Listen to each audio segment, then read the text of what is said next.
Uh, Hey, this is Alex, and I'm back. Driving home. So I just got out of a movie called Alien, the first one. 1979 film. So this is like the 45th anniversary. Uh, it's a late night showing. I'm one of two people that were in the movie. I mean, in the theater. I I I got there. I was alone, and this old man came and watched the movie with me. So I guess there was an audience. But um, I come to realize that I had never seen Alien before by Ridley Scott. By that I mean I have not seen it fully. I have probably caught like maybe a bit here and there. Um, uh, Alien, Ridley Scott. I think everyone knows who he is. He's the guy that made Blade Runner. Interesting fact: the world of Blade Runner and the world of Aliens are actually set in the same universe. And Aliens is set like in the far future, I believe. Yeah. Anyways, so Alien is about the crew, a group of just like I guess they're called like miners or space miners or something like that, where they go out and they mine debris of other planets and come back. It's sort of any miners really. Um, there's a crew of like 6, 7 people, and the spaceship name is Nostromo. Um, So it stars Sigourney Weaver. Damn it, I forgot. I can't pronounce it now. But anyways, it stars her, and she's great in the movie. I didn't realize that she actually came from like acting, theater acting, and she was like nobody pretty much when Ridley Scott like cast her. The budget is like super low, and but the movie is like it turned out really good. So even before watching the movie, uh, uh,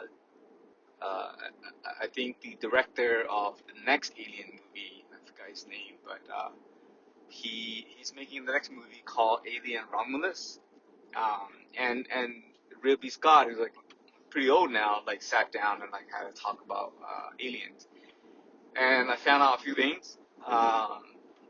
An example would be that obviously the new movie is coming out. Uh, Ridley Scott was heavily inspired by 2001: Space Odyssey, and like you can see the inspiration like in there. So this movie came out in 1979, and I think Star Wars came out a few years earlier.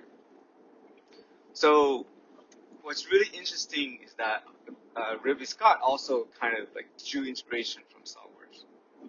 I believe that's the case because some of the shots that he used um, with like the spaceships are very like the same. Like at the beginning of Star Wars, this whole spaceship. The camera flies underneath the main um, Star Destroyer, and you see a wide shot of the spaceship, and it's just really massive, like huge. Ridley Scott did something similar with the Nostromo, the spaceship. So, anyways, like the inspiration from 2001, that was really uh, that's that's kind of like the aesthetic of it. By that I mean in 2001, um, Stanley Kubrick was very big or very detail oriented. Like everything is like pristine, everything's clean. Yeah, space is really all about like really slow in space, and there's a lot of like buttons. So keep in mind that this is before the advent of like digital computers. I mean, computers are there, but it's not like super digital. It's not silicon based. So the imaginations of like all these people are like, the future is about like a lot of buttons. It's not about touchscreens or any of that. And it's not about like small portable device. It's just like think of big computers with buttons. Really, that's what the future would be. Um, the so what I like about the film, right? At the end of the day, I absolutely love the film. Um, it's so it's so methodical. Maybe is the right word. Like it's slow and it's simple, and there's no like crazy Prometheus type of like philosophy or anything like that. It's just, hey, um, you're on a spaceship. You picked up a creature that that is deadly, and the crew has to survive. It's technically a horror story, um, but it's just a science fiction horror story, right? So like super simple. Like it's really well done. Uh, the aesthetic of it, it's beautiful yet like super dirty, and it feels like it's lived in. Like 2000 Space Odyssey feels like is people don't live there. People just go there and visit, and that's it. But in this one, it's like super dirty, and the crew interact with each other the way the crew interact, like human being interact with each other, always talking over each other and so forth. So there's like some groundedness in those like dialogues.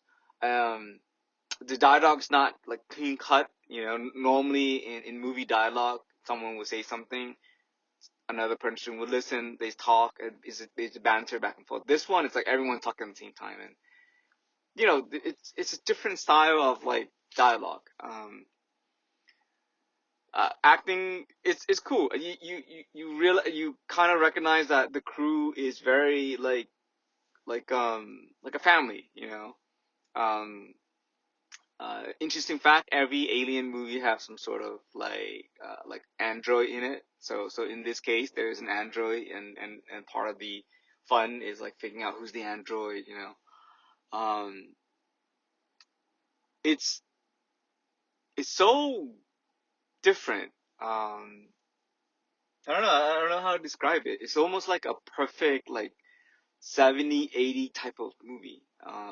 By that I mean like the aesthetic of it, the slowness, slow pacing, deliberate pacing of it. It is very slow, by the way. I can't describe how slow it is. It's just like the camera would just pan or like slowly zoom into the corridor. Um, and that's definitely deliberate. Just a style that